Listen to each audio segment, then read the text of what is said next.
Well, should we talk about Charlie Kirk? You've been on a roll with all of your reporting on the pressure he faced in the last stages of his life from his pro-Israel donors, the second thoughts he was having about his prior support for Israel, and some really key details, including that he refused the funding offer directly from Netanyahu. That billionaire Bill Ackman convened an intervention to try to lobby him. And your most recent article was that a top donor to his group, Turning Point USA, stopped support for Kirk right before he died. Yeah, so let's just go back to the beginning, considering where we are right now on this story. So we've demonstrated all of those. We've reported all of that out. And now it's up to Charlie Kirk's kind of comms guy, Andrew Colvett, to spin all those stories that have been certified as fact. But it all started after Charlie Kirk's killing, with Netanyahu coming out and trying to claim Charlie Kirk's legacy and blame Islam and blame the radical left before even a suspect was arrested. And I introduced this story showing that actually Charlie Kirk loathed Netanyahu, citing a longtime friend of Charlie Kirk, that actually Charlie Kirk was going insane from the amount of lobbying and pressure and manipulation that he was experiencing from Netanyahu's forces in the United States.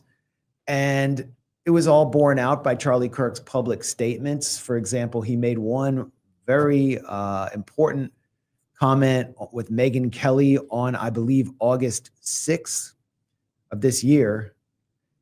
And then I learned that those comments on August 6th came after this Hamptons struggle session influencer summit, which has so many layers to it. But what did we know about that influencer summit before I reported that?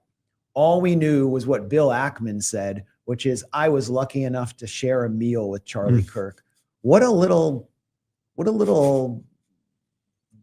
Just how deceptive can you be? It was just a meal. It turned out that Charlie Kirk actually lost it and accused one of his interlocutors, a Zionist fanatic named Natasha Hausdorff, who's a lawyer in the UK, whose job is basically to get as many protesters jailed as possible for Israel, was apparently screaming at Charlie Kirk, according to one source who was there.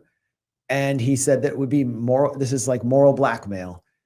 So I reported all that. Bill Ackman threw a tantrum. He wrote one of his textbook, 7,000 or 5,000 word Twitter posts, basically spinning the whole thing and saying, he was very close to Charlie Kirk and it wasn't an intervention, blah, blah, blah. And then we learned that Charlie Kirk, and then Candace Owens goes live about that meeting and becomes the target. Like, the target isn't really on me, it's on her, because she has cachet in that world. I don't come from their world.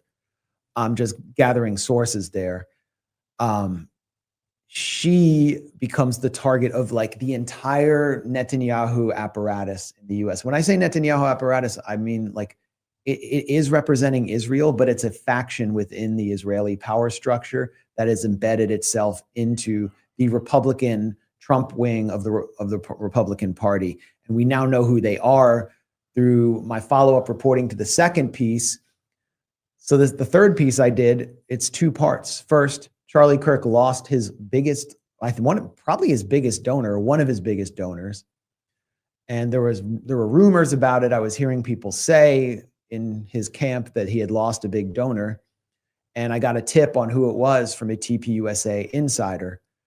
Then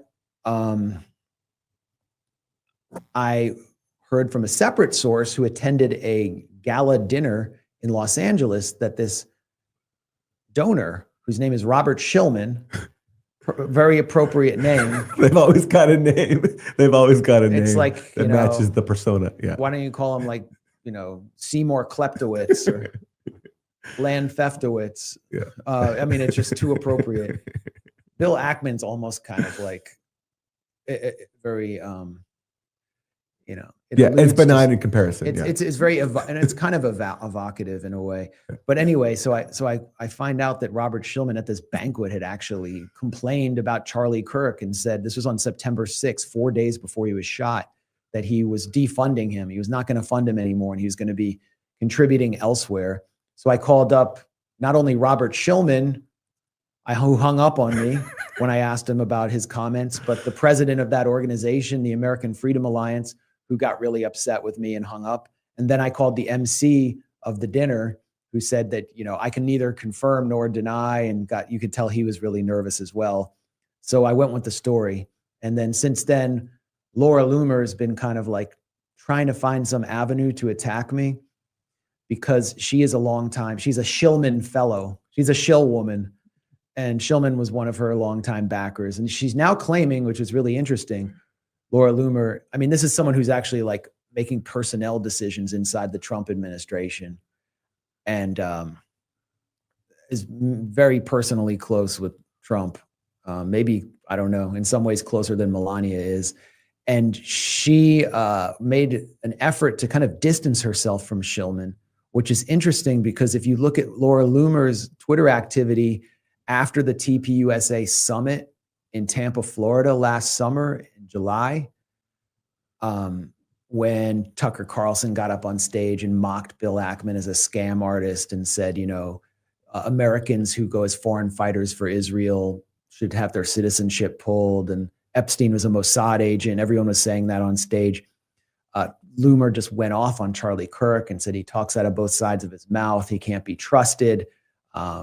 Basically kind of softening him up for what was going to be like a bigger Zionist campaign against him. And what my theory is that she may have actually gone to Shillman and said, defund this guy, like destroy him. Like he was under a ferocious attack. And at the same time, this is the second part of my third story, fourth song off my third album. The second part is about how I learned more about these managers, these sort of Zionist managers that were seeking to control Charlie Kirk's message as he embarked on the first leg of his tour at Utah Valley University, speaking to him every day. They were trying to set up a WhatsApp group with him so they could speak to him every minute. They were having Zoom calls. Bill Ackman was on the Zoom call. In this Zoom group, it was like 10 people. Joshua Hammer from Newsweek, who's one of Netanyahu's top voices inside the US, who on October 8th, 2023, the day after October 7th, called for Israel to flatten Gaza and turn Gaza into a football stadium and to target its civilian population and expel them. He's a Newsweek editor at large, but he's an Israeli plant. And then Sean McGuire, someone to really keep an eye on, who's a VC, he's a venture capitalist at Sequoia Capital, who said that Zohran Mamdani comes from a culture of lying. And he just made several racist comments about him. These guys are all targeting Mamdani too, and they were trying to work through Charlie Kirk. They're obsessed with Mamdani. And part of the reason that the Influencer Summit was convened by Ackman in the Hamptons was to basically buy clicks by influencers who were disproportionately young, seemingly attractive women and minority males against Mamdani, to get them to do posts against Mamdani. And they're just straight up grooming them. Yeah. Then, many of them went on a free Israeli government-sponsored propaganda trip soon after. But back to the Zoom calls, there was one figure in particular named Pesach Wolicki from a group called Israel 365 Action, which has a contract with the Israeli Foreign Ministry to send mostly conservative Christian influencers to Israel on propaganda tours. I got one of the invites that he sent to an influencer and published it in this piece. He said that he was on the phone daily with Charlie Kirk, giving him talking points for his upcoming tour, and that Charlie Kirk was pushing back and that he seemed frustrated and that he had kind of like, he was under the influence of people that Wolicki didn't like So it was very clear Charlie Kirk was undergoing a transformation. And so if we start from the beginning, Netanyahu is trying to claim Charlie Kirk. He thought it was going to go very well and that none of this would come out. It all comes out. It's now at the point where like JD Vance on Charlie Kirk's show after Kirk was killed confirmed something I reported, which is that Charlie Kirk personally stormed into the White House and demanded that they not attack Iran towards the end of the 12-day war, that they not basically rescue Israel. Vance confirmed that. So Netanyahu had a real problem, and then something else was happening at the same time. And I have no control over this. Like I said in my first piece, there is no evidence that the Israeli government played a role in Charlie Kirk's assassination, and I called it an unsubstantiated theory. All right? So just to be clear about that. Other people drew the conclusion that Israel did kill him, and they were getting millions of impressions on social media. And given what Israel gets away with every single day, you can understand why people would draw that conclusion. It's understandable in this context where Israel has impunity to do whatever it wants, and is therefore and is so evil in its actions. It's a natural suspect for anything, even if there's no evidence to support it. Yeah, of course. I mean, they hold the record for global assassinations. Yeah, that's their MO. And they take credit for assassinating journalists every week in the Gaza Strip. They boast about it.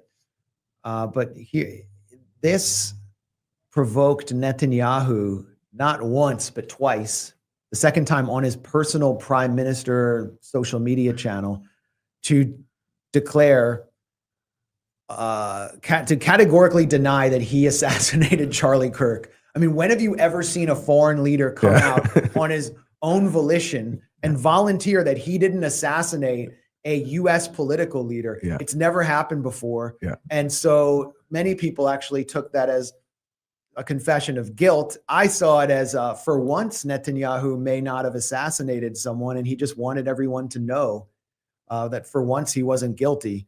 But I don't, I'm struggling increasingly to accept the official story as the official story grows murkier and murkier about this assassination.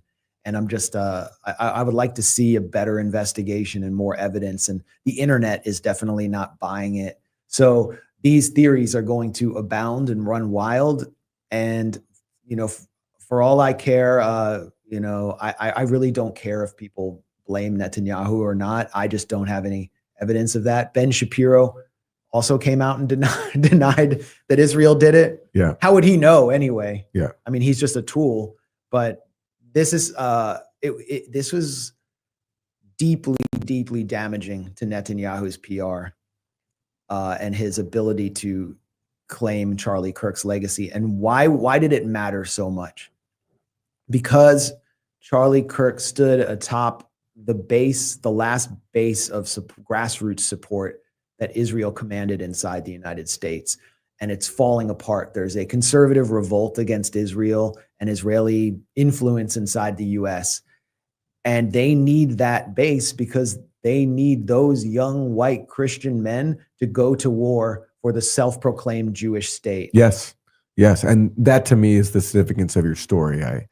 You know, that to me is what this is all about. It shows that just the very thin grasp they have over the American right and how they're scared of losing it. And they need that to be able to continue being the Jewish supremacist state that they are. And the intimidation tactics they go to against people, the combination of bribery, funding, and then blackmail by taking it away. I mean, that's how they operate.